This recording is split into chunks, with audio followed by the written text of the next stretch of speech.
Hello सभी को। और आज की इस चर्चा में हम एक बहुत ही खास और बड़े विषय पर डीप डाइव करने वाले हैं। आज हमारा फोकस रहेगा महत्वपूर्ण संविधान संशोधन 106 तक का संपूर्ण निचोड़ कवर करने पर। हाँ, और इस पूरे कंटेंट को विशेष रूप से सिविल सर्विसेज और कॉम्पिटिटिव एग्जाम्स के लिए तैयार किया गया है ना? बिल्कुल, ताकि जो जरूरी फैक्ट्स हैं वो एक ही जगह समझ आ जाएं।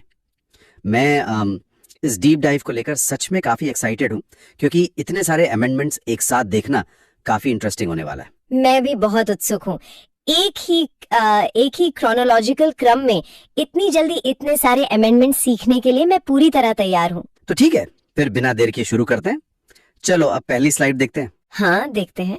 देखो, इस स्लाइड में भारत का एक सुनहरा नक्शा यानी गोल्डन मैप दिखाया गया है। अच्छा। और उस पर लिखा है महत्वपूर्ण संविधान संशोधन 1 से 106 तक संपूर्ण निचोड़। अच्छा, और इसके ठीक नीचे civil services and competitive exam special भी लिखा हुआ है। सही देखा।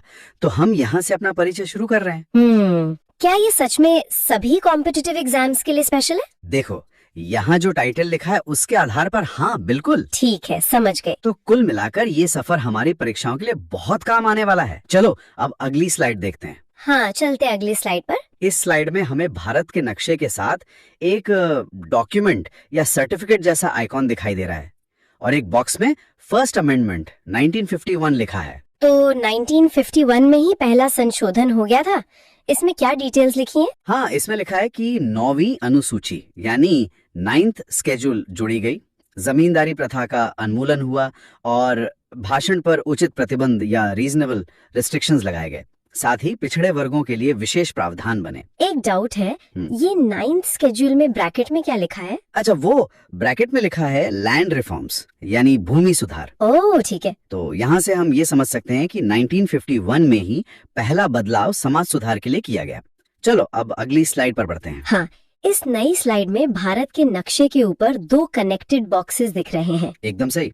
एक बॉक्स में 7वें संशोधन की डिटेल्स हैं और दूसरे में परिणाम यानी रिजल्ट लिखा है। डिटेल्स में क्या है? डिटेल्स में लिखा है कि फजल अली आयोग की सिफारिशें लागू हुई, राज्यों का भाषाई आधार पर पुनर्गठन हुआ और पार्ट 7 यानी राज्यों की श्रेणियां समाप्त कर दी गईं। इसका परिणाम क्या निकला? रिजल्ट वाले बॉक्स में लिखा है कि 14 राज्य और 6 केंद्र शासित प्रदेश बने और 2 राज्यों के लिए एक हाई कोर्ट का प्रावधान किया गया। अच्छा, तो इसका मतलब ये हुआ कि भाषा के आधार पर भारत का नया स्वरूप सामने आया।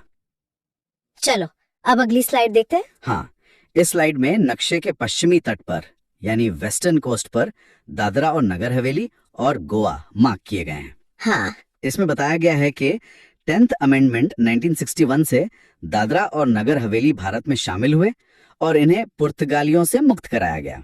और गोवा के बारे में क्या है? 12th अमेंडमेंट 1960 से गोवा, दमन और दीव भारत का हिस्सा बने, इन्हें यूटी का दर्जा मिला और ऑपरेशन विजय यानी पुलिस एक्शन हुआ। एक मिनट, गोवा को किस ऑपरेशन के तहत शामिल किया गया? यहाँ साफ साफ लिखा है ऑपरेशन विजय पुलिस एक्शन। ठीक है, याद रहूंगा। इन संशोधनों से विदेशी कब्जे वाले हिस्से भारत से जुड़े। चलो अब अगली स्लाइड देखते हैं। इस बार नक्शे पर पुदुचेरी और नागालैंड की और लाइनें आ रही हैं। हाँ, देखो, इसमें 14वां संशोधन 1962 के बारे में लिखा है कि पुदुचेरी भारत में शामिल हुआ और वहां विधानसभा और मंत्री परिषद का गठन हुआ। और नागालैंड? 13वां संशोधन 1962 से नागालैंड को राज्य का दर्जा मिला और आर्टिकल 371A के तहत विशेष प्रावधान लागू हुए। पुदुचेरी पहले किसके कब्जे में था? यहाँ लिखा है फ्रांसीसी कब्जे में। अच्छा, फ्रांसीसी। तो 1962 में नए राज्य और क्षेत्रों का एकीकरण जारी रहा। चलो अब अगली स्लाइड देखते हैं। इस स्लाइड में उत्तर पूर्व यानी नॉर्थ ईस्ट के नक्शे पर एक स्पीच बबल आइकॉन बना है और मेघालय को पॉइंट किया गया है। सही पकड़ा। स्पीच बबल इसलिए क्योंकि 21वां संशोधन 1967 से 8वीं अनुसूची में सिंधी भाषा जोड़ी गई। और मेघालय? 22वीं संविधान संशोधन 1969 से मेघालय असम से अलग होकर नया राज्य बना, जिसे स्वायत्ता राज्य या ऑटोनोमस स्टेट कहा गया। ये सिंधी 8वीं अनुसूची की कौन सी नंबर की भाषा बनी? यहाँ ब्रैकेट में लिखा है 15वीं भाषा। गॉट इट, 15वीं भाषा। भाषा और राज्यों के विस्तार का ये एक और चरण था। चलो अब अगली स्लाइड देखते हैं। हाँ, इस नक्शे में सिक्किम राज्य को हाईलाइट करके 2 बॉक्स दिखाए गए हैं। बिल्कुल, पहले बॉक्स में लिखा है 35वां संविधान 1974, जिससे सिक्किम को सह राज्य यानी एसोसिएट स्टेट का दर्जा मिला, और आर्टिकल 2A जोड़ा गया। और दूसरे बॉक्स में? दूसरे में है 36वां संविधान 1975, इससे सिक्किम भारत का 22वां पूर्ण राज्य बना, जो जनमत संग्रह के बाद शामिल हुआ। पूर्ण राज्य बनने से पहले सिक्किम क्या था? यहाँ पहले बॉक्स के हिसाब से सह राज्य यानी एसोसिएट स्टेट था। समझ गई। सिक्किम की भारत में एंट्री इन 2 संशोधनों से पूरी हुई। चलो अब अगली स्लाइड देखते हैं। इस स्लाइड के बीच में एक किताब, शायद कॉन्स्टिट्यूशन का आइकन है, और उसके ऊपर लघु संविधान मिनी कॉन्स्टिट्यूशन लिखा है। हाँ, ये 42nd अमेंडमेंट 1976 की स्लाइड है। इसमें बताया है कि प्रस्तावना या प्रियम्बल में 3 नए शब्द जुड़े, समाजवादी, सेक्युलर और अखंडता।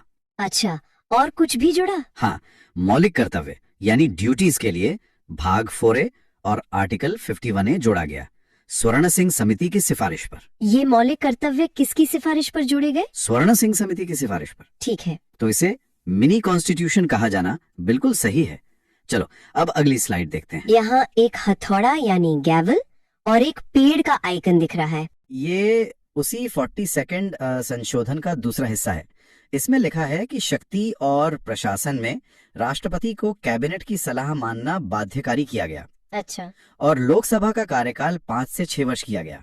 साथ ही समवर्ती सूची या कंकरेंट लिस्ट में 5 विषय राज्य सूची से आए: शिक्षा, वन, वन्यजीव, नापतौल, न्याय प्रशासन। लोकसभा का कार्यकाल कितना कर दिया गया था? यहाँ लिखा है 5 से 6 वर्ष। पूरा 1 साल बढ़ा दिया। प्रशासन और शक्तियों के बंटवारे में ये एक बड़ा बदलाव था। चलो अब अगली स्लाइड देखते हैं। इस स्लाइड के बीच में एक शील्ड यानी ढाल का आइकन है, और इसमें 2 जीके बॉक्स भी बने हुए हैं। सही कहा। जीके बॉक्स 1 में लिखा है 44th अमेंडमेंट 1978 के बारे में। संपत्ति का अधिकार यानी प्रॉपर्टी को मौलिक अधिकार यानी 831 से हटाया और कानूनी अधिकार यानी 8300A बनाया गया।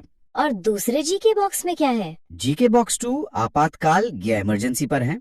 इसमें आंतरिक अशांति की जगह सशस्त्र विद्रोह या आर्म्ड रेबेलियन शब्द आया, और आर्टिकल 20 और 21 कभी निलंबित नहीं होंगे, ये भी लिखा है। संपत्ति का अधिकार अब कौन से आर्टिकल में है? 8300A में। ये जीके बॉक्स वाले पॉइंट्स एग्जाम के लिए बहुत इंपॉर्टेंट लग रहे हैं। हाँ, बिल्कुल सही पकड़ा। संपत्ति का अधिकार और आपातकाल के ये नियम परीक्षाओं में सीधे पूछे जाते हैं। तब तो इसे अच्छे से याद रखना होगा। बिल्कुल। 44th संशोधन ने 42nd के कई सख्त नियमों को संतुलित किया। चलो अब अगली स्लाइड देखते हैं। इसमें एक हाथ से रुकने यानी स्टॉप का आइकन है और एक बैलेट बॉक्स का आइकन है, और साथ में 2 जीके बॉक्स दिख रहे हैं। देखते हैं। जीके बॉक्स 1 में है 52nd अमेंडमेंट 1985। इसमें दल बदल विरोधी कानून या एंटी डिफेक्शन लॉ की बात है और 10वीं अनुसूची जोड़ी गई। और जीके बॉक्स 2 में? बॉक्स 2 में है 61st अमेंडमेंट 1989, जहां मतदान आयु 21 से 18 वर्ष की गई, राजीव गांधी सरकार के दौरान। मतदान की उम्र 18 साल किस सरकार के समय हुई? राजीव गांधी सरकार के समय। ये दोनों जीके बॉक्स भी एग्जाम के लिए जरूरी लग रहे हैं मुझे। हाँ, चुनाव से जुड़े होने के कारण ये सबसे अहम सवाल बन जाते हैं एग्जाम्स के लिए। ठीक है। चुनाव और नेताओं के नियम यहाँ से बदल गए। चलो अब अगली स्लाइड देखते हैं। इस नक्शे में गोवा, मिजोरम और अरुणाचल प्रदेश की तरफ लाइनें खींची है और 3 जीके बॉक्स दिए गए हैं। हाँ। जीके बॉक्स 1 बताता है 53rd अमेंडमेंट 1986 के बारे में, जिससे मिजोरम 23वां राज्य बना। जीके बॉक्स 2 में है 55th अमेंडमेंट 1986, जिससे अरुणाचल प्रदेश 24वां राज्य बना। और तीसरा बॉक्स? जीके बॉक्स 3 में है 56th अमेंडमेंट 1987, जिससे गोवा देश का 25वां राज्य बना। गोवा देश का कौन सा राज्य बना? यहाँ देखो 25वां राज्य। ये जीके बॉक्सेस से मुझे लगता है राज्यों का ये क्रम एग्जाम में पूछा जा सकता है ना? एकदम सही। राज्यों का ये सीक्वेंस एग्जाम्स में जरूर आता है। भारत को अपने 23वें, 24वें और 25वें राज्य मिले यहाँ। चलो अब अगली स्लाइड देखते हैं। यहाँ दिल्ली के ऊपर चमकते हुए रिंग्स है और एक बड़ा जीके बॉक्स है। ये 69th अमेंडमेंट 1991 की बात कर रहा है। इससे दिल्ली को राष्ट्रीय राजधानी क्षेत्र यानी NCR का दर्जा मिला। बॉक्स में और क्या डिटेल्स हैं? इसमें लिखा है कि आर्टिकल 239A जोड़ा गया और 70 सदस्यीय विधानसभा का गठन हुआ। दिल्ली में कितने सदस्यों की विधानसभा बनी? 70 सदस्य। NCR और इस नए आर्टिकल की वजह से ये जीके बॉक्स भी इम्पोर्टेंट ही लग रहा है। हाँ, दिल्ली का NCR दर्जा और आर्टिकल 239A एग्जाम के लिए बिल्कुल क्रिटिकल है। समझ गई।